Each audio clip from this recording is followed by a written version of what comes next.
Okay. Oh, here you are. Welcome back. It's time. So if you saw the clip, what didn't Daniel know? He was really upset with Mr. Miyagi. But what didn't he know? Zachary, The true meaning behind his teachings. right? So he didn't have a frame of reference. He didn't have a context. And Mr. Miyagi, do you think it was unfair of Mr. Miyagi to teach him that way? No, this is his way to teach it, I guess. Yeah. The teacher, the student isn't telling the teacher. Yeah, so part of the training is attitude thing too. Garrett, boot camp. Are they mean to you on purpose? Oh, True enough. I have buddies who are drill instructors, and they just did it to they enjoyed watching people suffer. And then I have other guys that like they enjoyed watching like people like show up like a turnoid is like nasty civilian, and then you leave like a man.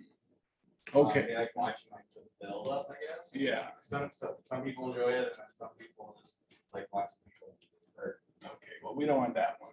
But a lot of training, athletic training, a lot of different kinds of things you'll study and learn how to do.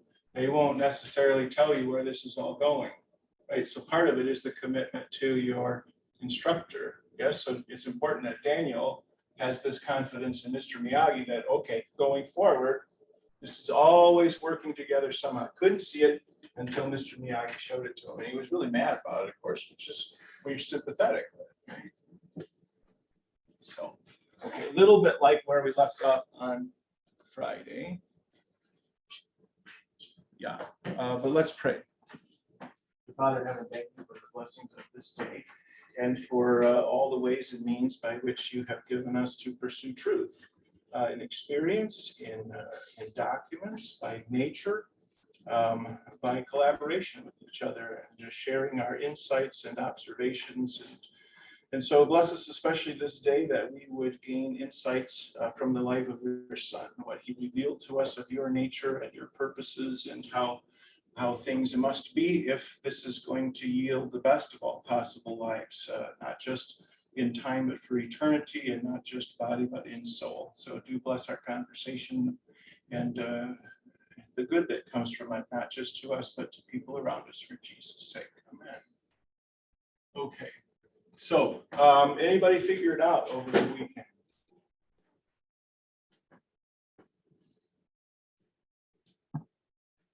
Why does Jesus wait till it's too late? Pretty consistently. Show it's never too late. Christian? To show it's never too late. Right? So the A and B kind of gives you a couple of choices here, yes? If God was only the kind of God that only showed up if there was still a chance, then going forward, wouldn't you always be nervous whether he's going to show up in time or not? Yes? You'd never be free of that, and we do have that sense of things, right? Medical people have that sense of things. We have that sense of things for loved ones, especially if they're hurt or injured. Okay, so is there a way to be free of that kind of a fear? That's B. But in order to liberate people from that sort of fear, you'd have to let it be too late, right? Would it take more than once? So this is, of course, theoretical, but if you went through one experience of having a loved one, let's say flatline, so I think that this loved one is gone, and then in the ER, they brought this loved one back. Yes, happens with the paddles and so forth. Okay, got back. All right, next time they go flatline, am I feeling better about this, or am I still nervous about it? Because I'm still in this, what if there's no time kind of a mode?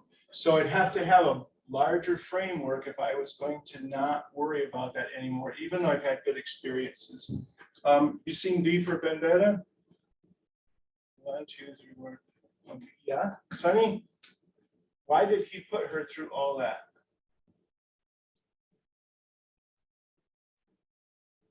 If you don't remember, it's okay. Well, so this, I yeah, remember that he did it to make a point. he did it too, He did get a point across. which was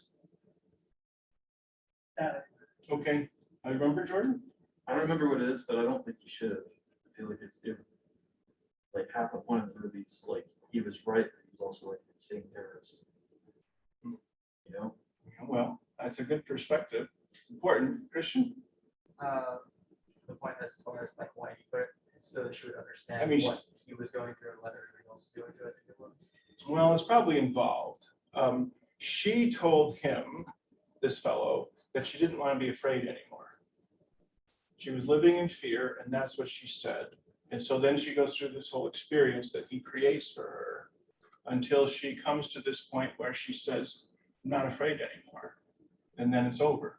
Then she realizes that this has all been going on inside his home, and he's been doing this to give her the opportunity to get past the fear. So this is sort of where we left with Jordan is, well, was that right? I mean, if we can take the insane terrorist part out of it. Well, I mean, like for people who haven't seen the movie, he literally puts her in a prison. She thinks she's like in a prison the whole time.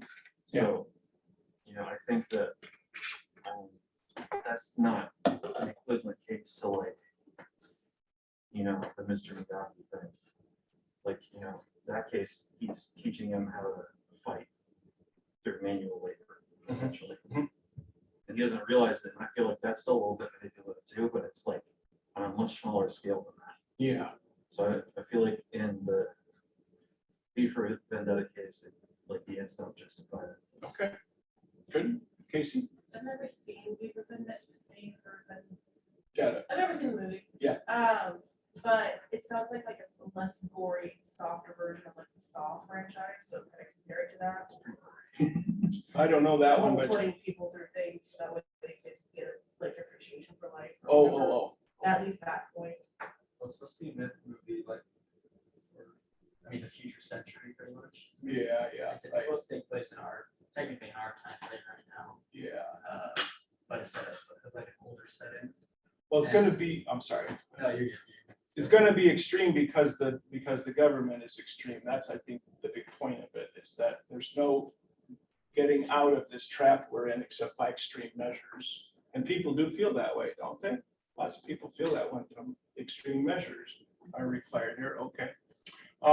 Mr. Miyagi is a much tamer version of that, right? But what Jordan's wondering about is, can you just explain things to people and have them come out at the same place than if they have to work through experiences, right? So for example, my understanding and familiarity with the Navy SEAL program is the number one goal of the program is to make you realize that you can actually do more than you thought you could do. You can do what it takes to accomplish your mission and never doubt that. Because as soon as you have a doubt, then the doubt itself undermines the mission. So you have to go through a lot to come out the other side of that and say, no, I actually really do not have doubts about our capability to accomplish what we're assigned to do. Okay. Number 4, right? I mentioned this, I think, the first week of classes. So this is a proposal.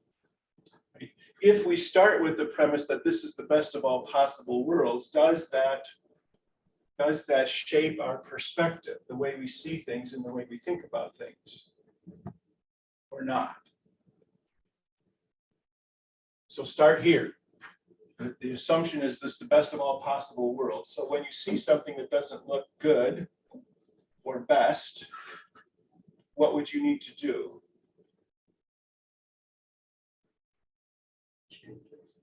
Well, I'd have to challenge my own assumption, right? So if you were a person that had no familiarity with modern medicine, and you were in an observatory and you saw someone having surgery, what would your assumption be? People with masks, someone looks like they're tied down, people with knives, this looks bad, doesn't it?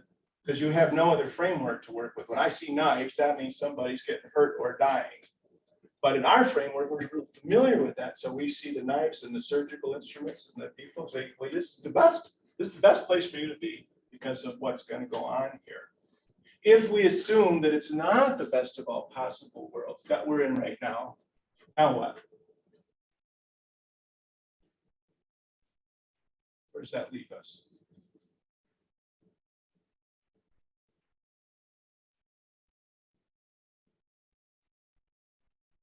Would you feel like that's a really daunting situation to be in? Would you feel like that's maybe overwhelming?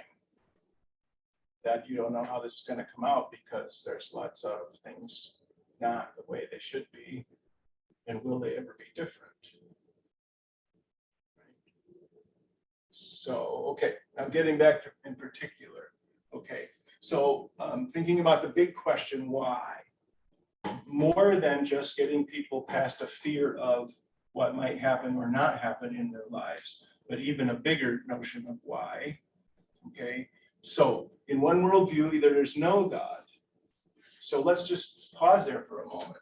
In the worldview that says there's no God, what do you do with why things work out the way they do? There's suffering and there's injuries and there's illnesses and there's good days and bad days. How do you explain all that?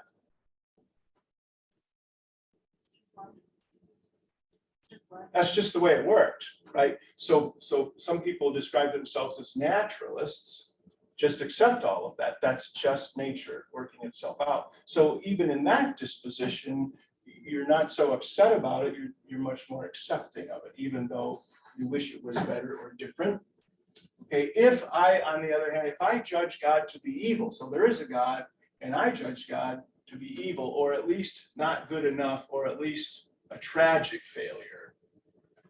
And I also assume that my opinion and feelings are right, which is why I feel justified in judging God. And if I'm thinking that God means to control others, to make things come out the way I want them to, okay, what do we do with the text like Jesus taking so long getting somewhere? That's evidence, correct? That's just evidence that I'm right about this. And all of biblical history is also evidence against God. Yes? Look at it. It's just one disaster after another in that worldview. But what if there's another worldview still? So that gets us to this one. This is shaded green on purpose. So there's the best of all possible worlds in the background. So what if in this world, God is in fact love, which is the controlling characteristic, and God controls himself in order to give others what they need instead of controlling others to make things the way I want them. Give yourself away to give other people what they need. God suffers and endures everything from everyone. So remember here, God is aloof, insulated, indifferent, comfortable. Okay, in this paradigm, God is bearing everything all the time. So not just one person's burden, but every person's burden, and maybe even feeling it more intensely because presumably God has an infinite sense of experiencing things, okay, in order to demonstrate love. This is what love looks like, and to restore lives permanently. That's a hard thing to do, to create people and bring them to a place where they're going to love each other as God designed them to and intended them to permanently, never going back to what we've seen in the past. And so my opinion and feelings are subject to discovery and study in this world. Yeah? Okay. All right. We're going to get more examples today. So ultimately, the answer to the question, what does it take to love a person from this worldview into this worldview? Notice I purposely didn't use the word move, as in shove a person. That won't work. It has to be an inspiration. It has to be something that love accomplishes in a person's life. And so what does it take to joyfully surrender my fight in this worldview in favor of everlasting harmony and gratitude? That's the question that these narratives are answering for us. Okay. And again, I think I showed you this before, but to give you a sense of the breadth and comprehensiveness of what God's actually doing and showing us in the history captured in the Bible and in current history. So all of these aspects of this thing called the gospel are at work, both 1 through 4 in terms of our physical nature, and 5 through 13, especially in terms of our soul. Okay. All right. So chapter 5, if you will. We were at the end of chapter 4 with the boat and the water and the storm.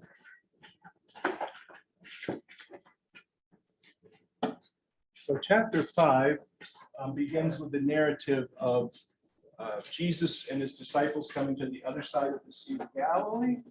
I can show you that.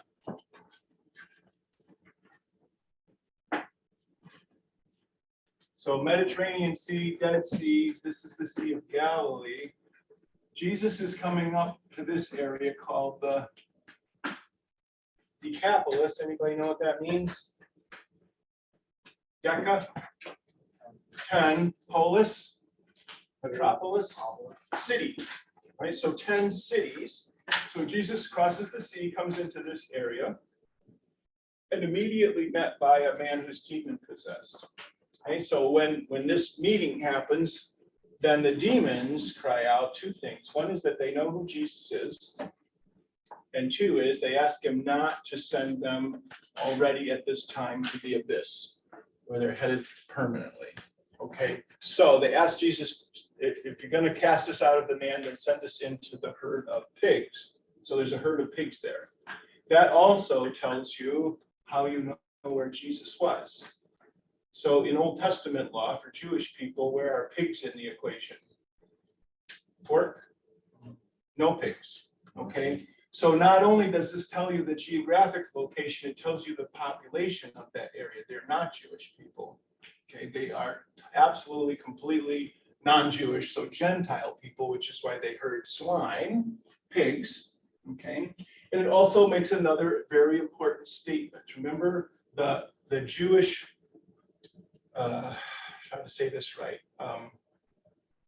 the popular Jewish notion that was promoted by the establishment. Okay, that's a lot of words to say. This isn't what the Old Testament taught. This is not necessarily what the common people taught, but this was the Jewish religious establishment, was certain that God loved the Jews because they were better than other people, which is why they were waiting for God to restore them to power. Like they were, remember Matthew's gospel? Like they were at the time of David. Make us the power again.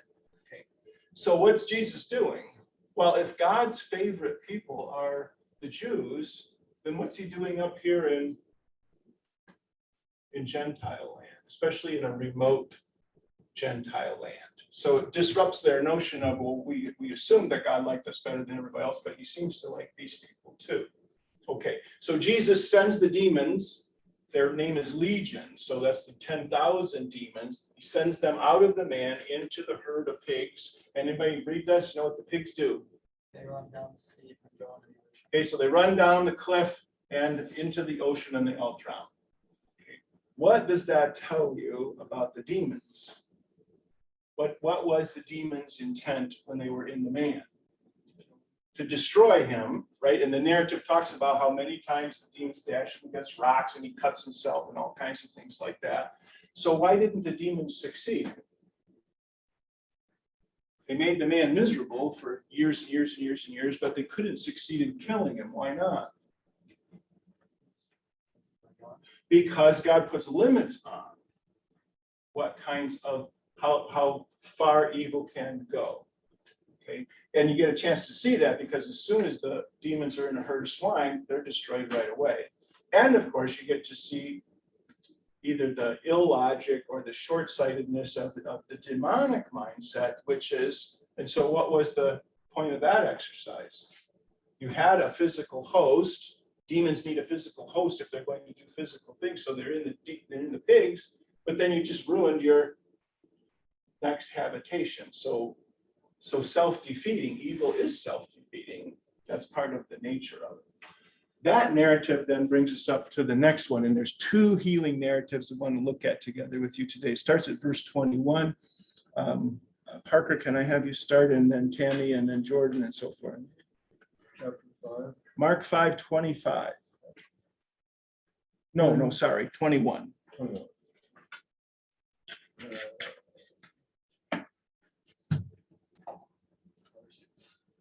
When Jesus had again crossed over by boat to the other side of the lake, a large crowd gathered around him while he was by the lake. Tammy?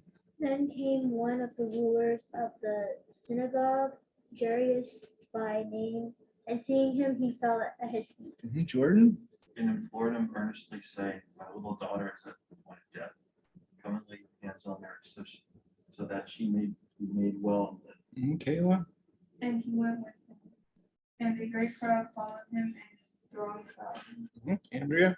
Now a certain woman had a flow of blood for 12 years, Zariel?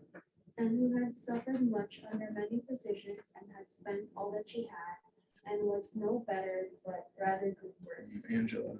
When she heard about Jesus, she came up behind him in the crowd and touched his cloak. Yeah, Melanie, sorry. Because she thought, if I just touch his clothes, I will be healed. Then immediately the flow of blood dried up and she felt. And Jesus, perceiving in himself that power had gone out from him, immediately turned about in the crowd and said, who touched my garments? Disciples said to him, you see the crowd pressing around you, and yet you say, who touched you? Indy? And he looked around to see who had done it. That's that. The woman died that happened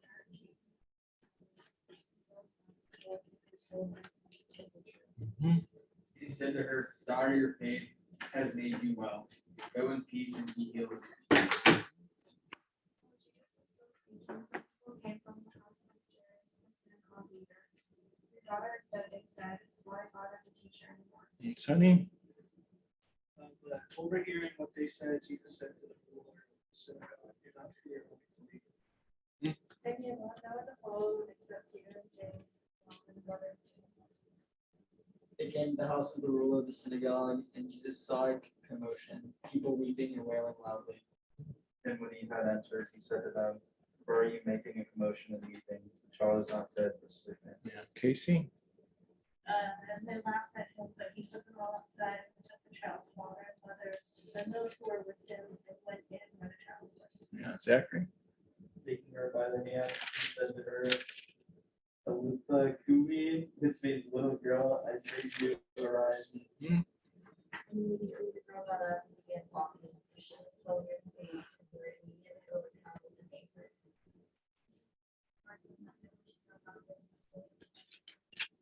Okay, so narrative within a narrative, right? So why do you suppose not only does Jesus, why do you suppose Jesus takes the time to find the woman who came through the crowd and touched him? At least you would assume he took his time to do that, knowing what? What's happening at Jairus' house? His daughter's dying and now dead, and waiting for the servants to come from Jairus' house to tell him that his daughter's dead. So purposely wait for it to be too late. This is difficulty for Jairus, yes? But you don't want Jesus to not help the woman with the flow of blood. Hemorrhaging is what we would know that to be, internal hemorrhaging. But I got issues too. That is a common human experience, is it not? Right? If you go into a busy ER, they're going to ask you to rate your level of pain, yes? Okay. And if you give them a low number, what's going to happen? You're going to be there a while, right? Okay. I heard from my nurse friends that if you say you got pain in your left arm, that'll get you right, because that's sign of heart attack. Otherwise, I went in once and I had appendicitis, and I told them, I don't know, 4, and my wife said, "Why'd you tell them 4 for? I'm going to be here for the rest of the day." Okay, I get you on the right page here. Okay, so Jairus is having a struggle, and it's a struggle that's common to all of us. And the way past that struggle, is it to be grateful, at least, that somehow you found a way to have God help you first? Or isn't that how this works at all? Isn't the point that you don't need to worry about God helping you first? Is that you can rest in the confidence that He has the best of all possible worlds worked out, and what's going on now is working for you. So Jesus is giving Jairus time to think it's too late and then show him that it's never too late. It can't be too late. That's the point. That would make us more hopeful as a people, wouldn't it? To say it's never too late. Aren't there people in our country that feel like they're giving up about who's president and who's governor and what's going on? Christian? Why is the disciples always give Jesus a smart aleck remark when he says something? Because Jesus wants me to know that his disciples are a lot like me. So maybe I could be a disciple, right? Thank you. Yeah, so they're his disciples not because they're the best of the best human beings possible, and there's a variety of them actually too, right? We know relatively little about half of the disciples, maybe because they're not colorful enough to get our attention, because they don't say stupid things or they don't assert themselves or whatever. So there's a range. You can find yourself in there. Okay, the thing with the woman, how was she healed? Amy, how was the woman? What'd she do? She, right, as soon as she touched his garment. Now there's significance in that. Does it matter that she touched his garment and not himself? From body of Jesus to garment to healing of the woman. Does that matter? Probably matters because I'm asking about it. Okay. Is it going to be important going forward? After Jesus ascends into heaven, is there no more touching Jesus? Or did Jesus make it evident to us that he uses means in his creation? So like a garment was an extension of Jesus' will to heal and power to heal, isn't that still going on today? Right? Medicines of all kinds are taken out of nature. People have understanding how to apply them and good comes of it, right? Really fantastic research and progress in burn treatment among other kinds of therapies and so forth. Okay, so this is going to be going on in other ways too, same with what Jesus says.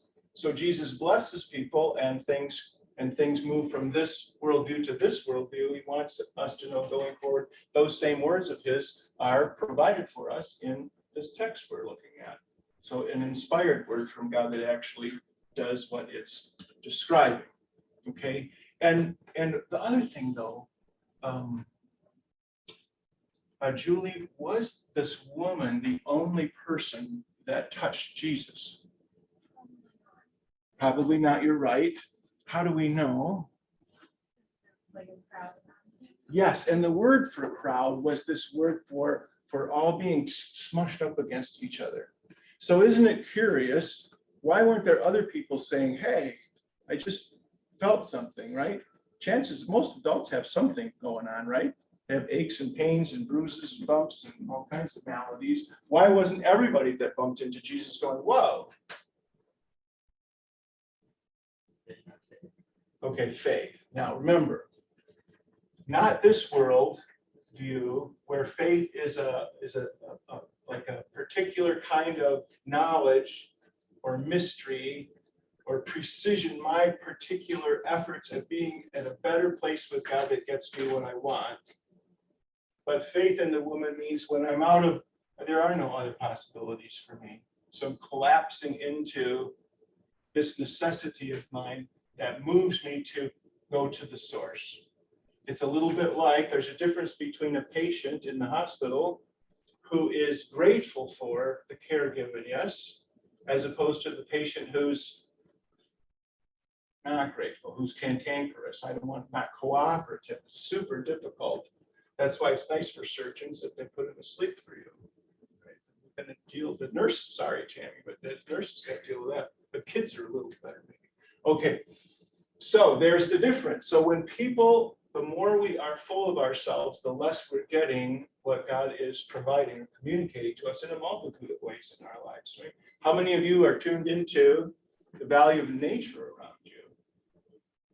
And as you move about, you're getting the benefit of the beauty in plants and trees and flowers and grass and the sky and the ocean and all sorts of things. So benefits missed just because we're tuned into something else. Okay, so then on to Jairus' house, but it's important, right? The servants come and say, don't. So notice the expression of the servants. They're saying what anyone would have assumed or concluded. It's too late. Exactly. What does Jesus say to Jairus?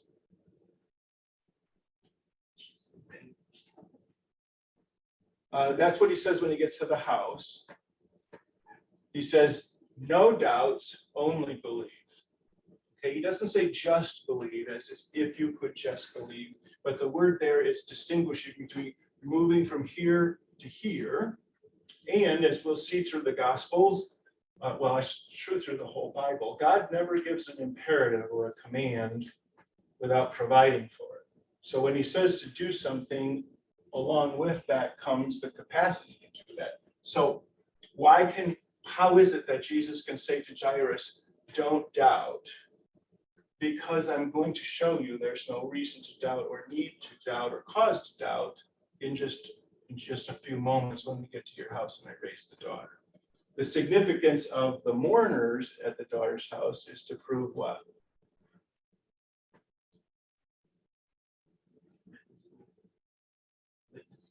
Witnesses that the girl was actually dead. Okay, because there would be people, and there still are people today that say she wasn't actually dead, she was just in some kind of a condition that a person could recover from. Because why? Because miracles are possible. That's an assumption, and it affects the way you read texts. Questions? Mark 5. Let's go to 7. Mark 7, starting at Mark 7, starting at verse 1. Where did we leave off? Priscilla, did you read? Yeah. Amy? Chase. There you go. Chase, please. 7, verse 1. Now, the Pharisees gathered together, and some who scribes who had come from Jerusalem. Back to you, Garrett. 7, verse 2. They saw that some of the disciples ate with hands were defiled, that is unwashed. Sorry, I meant to say Parker, but thank you, Garrett. You're on it. Parker 3.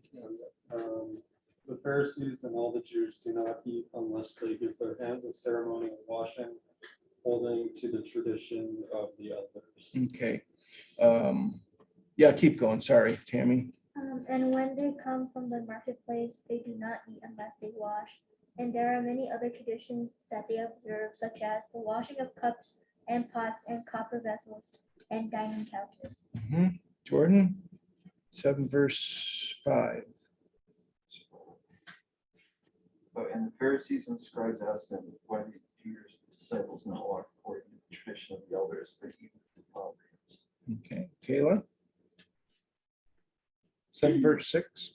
And he says to them, well, did Isaiah prophesy of you hypocrites, as it is written, this people honors me with their lips, but their heart is far from me. In vain do they worship me, teaching as doctrines the commandments of men. Okay, and Andrea. For laying aside the commandment of God, you hold the tradition of men, the washing of pitchers and cups, and many other such as things you do. And Zariel. Verse 9. And he said to them, you have a fine way of rejecting the commandment of God in order to establish your tradition. For Moses said, honor your father and mother, and anyone who curses their father or mother is. But you say that if anyone declares that what might have been used to help their father or mother is for them, that is devoted to God. And you no longer permit him to do anything for his father or mother. Thus making void the word of God by your tradition that you have handed down and very such things. Okay, so Jesus is in conflict here with this church, this religious establishment in this world. Okay, so the religious powers at the time of Jesus were formalists. The idea there is that the only thing that matters to God is that we practice the formalities of the religion that we receive. Now, that's an appealing notion to a person in this worldview, because I can go through the motions, I can go through religious rituals. I'm happy to do that. If the rest of the time I get to do whatever I want, And if I think that going through those rituals means that God is on my side, so God will help me win in competition with other people. So notice how Jesus addresses that immediately. Not only is he worried about whether his disciples wash their hands or not, but he confronts these guys on why they criticize his disciples. So the hypocrisy. So the outside is supposed to mean that you look like you're devoted to God, but real devotion to God looks like this, where you wouldn't criticize someone for not washing their hands. What might you do? If you cared about hygiene, rather than criticize them, is there an alternative?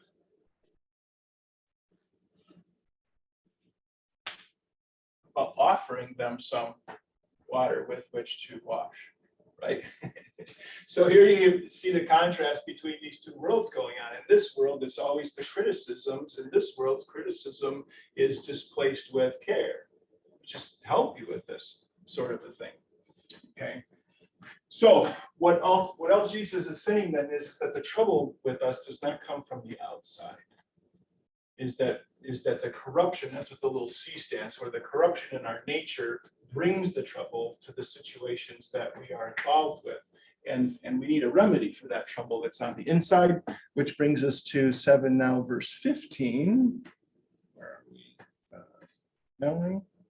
Yeah, you read, oh, Ross, please. 15 or 14? 14, sorry, you're right, Ross. And he called the people to him again and said to them, "Hear me, all of you, and understand. There's nothing outside a person that by going into him can defile him, but the things that come out of a person are what defile him. He that enters the house and that is outside of it. And he said to them, then are you also without understanding? Do you not see whatever goes into a person from outside cannot defile them? Or does it go into their heart, that into their stomach, and then out of the body? Yes, Sunny. Which verse?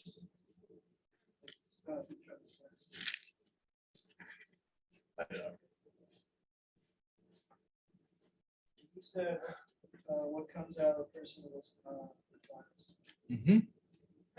From within, out or from within, out of the heart of man, evil thoughts, sexual theft, murder, Coveting, wickedness, deceit, sensuality, envy, slander, pride, foolishness. One more, yeah, Rudy, please. all these things. Thank you. So immorality. So all these things that Jesus lists off, do those come from outside of us and attack us, or are they already present on the inside of us? Already present on the inside of us. Now, is it also true then that some people are just naturally more moral than other people and God likes them better, and other people are naturally less moral than other people and God likes them less? Or is it that this condition, this corruption of our human nature is universal? If you think that some people are better morally than other people, then what happens to a disposition of understanding or compassion or care for other people? So do you care about people or do you complain about other people? Kayla? Care or complain? We're critical of those other people. They should be more like me. But if I take seriously what Jesus said, then we have a beautiful flattening of the human condition. So this incline goes away and we find ourselves all here at the bottom. So here I am. Why do I have those eyes? Because my ego has been reduced, right? And so you could meet any given person who might say anything to you. So they might want to share with you that they're guilty of murder. I murdered a person once. And my friend in Michigan, who's also a pastor, said, yeah, me too. That was totally not what this person was expecting to hear, but it's true. Actually, my friend Marla did kill a person. Okay? So they could say, I'm struggling with alcoholism. Is there anybody that doesn't struggle with something that's a substance? I'm struggling with gender issues or identity. Yeah, me too. In fact, I'll just go through the whole list with you. Here's what's going on inside of me. Does that make us collaborative or competitive with each other? And it can do that because the corruption that's in our nature is not the nature itself. So sometimes I don't remember to say that. I just fast track bodies in this condition, souls in this condition. But even our bodies, our human natures are still quite fantastic, aren't they? Wonderful, extraordinary organism, right? Still God's creation. That's distinct from the corruption that's going on inside of it, just like we can distinguish between cancer cells and healthy cells. And that's an important distinction to make so that we can help people, not just in that way, but in all the different ways. Yeah? Okay, 24, keep going. Where are we? Danielle, did you read? Oh, we were back, yeah. Ruby and then Steve and then back to Zachary.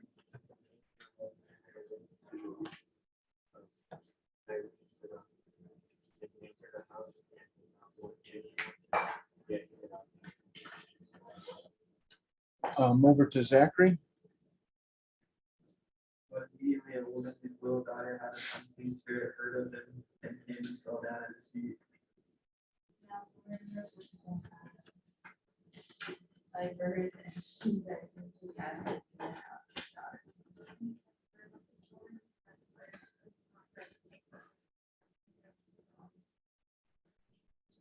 Yes, Lord. Yeah, even the dog. And once more, Parker, verse 29. Then he told her, for such a reply, you may go, the demon has left your daughter. Yeah, Tammy. 30. Strictly charged. Oh, yeah, and he strictly charged them to tell no one about it. 7 verse 30. Sorry. When she came home, she found the demon gone out and her daughter lying on the bed, no problem. Okay, Syrophoenicia. And so when we're thinking about attitudes about people, so we have a very negative attitude about who lives here, Syria and Phoenicia, the coastline, this is where the Philistines were from.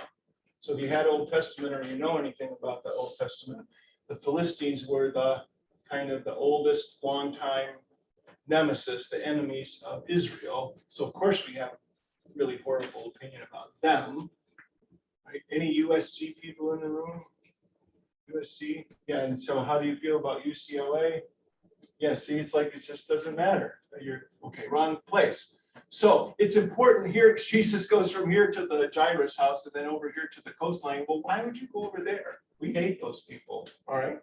So then a woman comes, and this is really quite a fantastic juxtaposition. Okay, the woman comes to Jesus to get help for her daughter, and he says, what? It's not good to take the children's bread and throw it to the dogs. Okay, what is easy for a reader to assume Jesus is saying? The bread would be the help. Who's the dogs?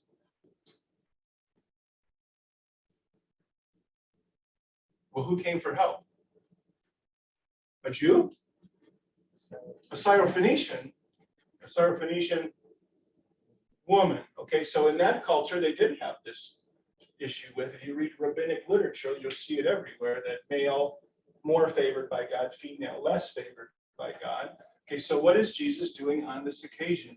He's giving an opportunity for the people around him to recalibrate who's in favor with God, who does God love? Okay, who actually is a daughter, son or daughter, who's a descendant of Abraham, who was friends with God, as the text says. So when he says it's not good to take the children's bread and throw it to the dogs, he's not talking about the woman. He's talking about the people around him with these assumptions. So, because if you look through biblical literature, are dogs good or bad? Dogs are bad. Dogs are never good in religious literature. They were wild animals. They were a threat to your kids. They were not something you want to be around. It's consistent through all the Bible. Dogs are bad.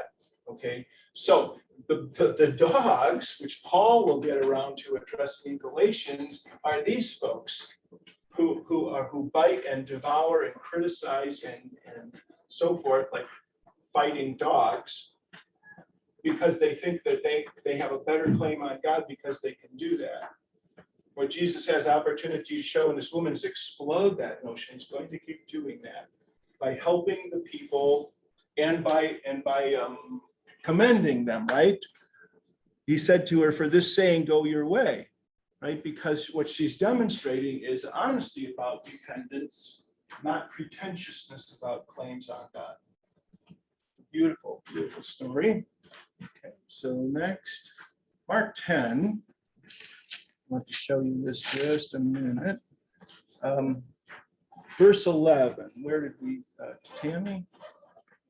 10 verse 11. And he said to them, whoever divorces his wife and marries another commits adultery against her. One more verse. 12. And if she divorces her husband and marries another, she has adultery. All right. Here's a moment where if you compare Matthew 19 with Mark 10, this reverse side, and a woman who divorces her husband commits adultery is missing. Why didn't Matthew include that when he's quoting Jesus? Remember Matthew's primary audience, Jew or Gentile? Jerusalem, Palestine, Jew. Under Old Testament law, did women have the authority to divorce their husbands?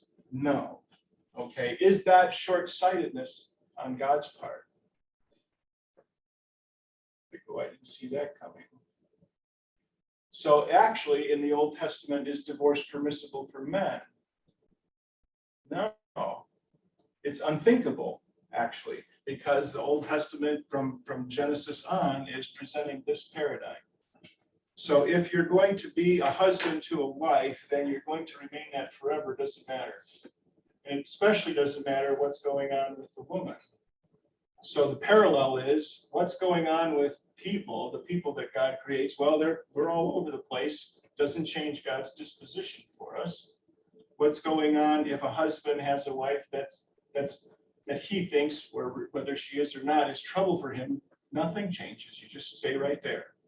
So the Pharisees bring up the issue, then why did Moses command that husbands give their wives a certificate of divorce? Good question. If you go back and look at Deuteronomy at that narrative, and you listen to Jesus' answer, the reason that Moses gave the law about divorce was to put limits on this nature. So in other words, Jewish men in the Old Testament were divorcing their wives just for any cause, just didn't want them around anymore, and then marry the next one, divorce her, marry the next one. And then what was happening, worse, that wasn't bad enough, is that these Jewish men would sometimes take a former wife back. So the men were passing the wives around as if they were what? Prostitutes, okay? So Moses intervenes and puts a stop to it. So the certificate of divorce for men in the Old Testament wasn't licensed to do it, it was embarrassment. It was like having this goes into your permanent record. You're the kind of man that takes a woman but doesn't take responsibility for her, which would alert other people to say, if this man wants to come and marry my daughter, am I going to be okay with that? You don't get my daughter, because this is the kind of person you are, not this kind of person. So in Mark, the rest of the reciprocal is included because Mark's primary audience is the Roman Empire. Under Roman law, women had the authority to divorce their husbands just like men. Okay. So, last thing before you go then, is divorce permissible or not? We're going to see Paul, the apostle, 3 times say, all things are lawful for me, but not all things are helpful. Not all things build up. Not all things are good for you. So going forward, the issue isn't whether I can do it or not and consider myself innocent, but we have a new standard. Is what I'm thinking about doing the best thing to do for everyone else and then therefore for me? Okay. Okay, good to see you. I'll see you on Wednesday. We'll finish out Mark and go on to 1 Peter.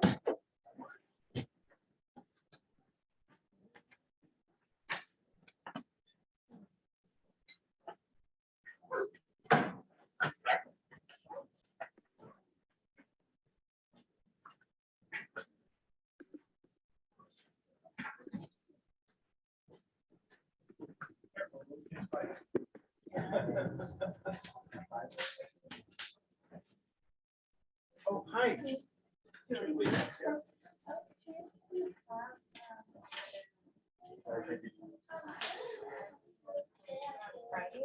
Oh, Because I'm gonna have to miss if you don't. yeah. I don't teach this at a different time, but I am recording it. So does that work for you? Yeah, yeah, that's fine. Yeah, okay. If you, yeah, sorry. Do you post it on Blackboard usually, or? They're in a Google file. So if you just send me an email and I'll send you a whatever it's The called. link, yeah. So you can get to it. Yeah, Okay, thank you. yeah, okay. Are you traveling on Friday? Yeah, I have a wedding. Where is it? In Acton, Where is that, far or near? it's like 2 hours away. Okay, well, But safe we're travels. staying the weekend over there. Oh, yeah, have a Thank you. good I'll time. still see you on Wednesday. Okay, good.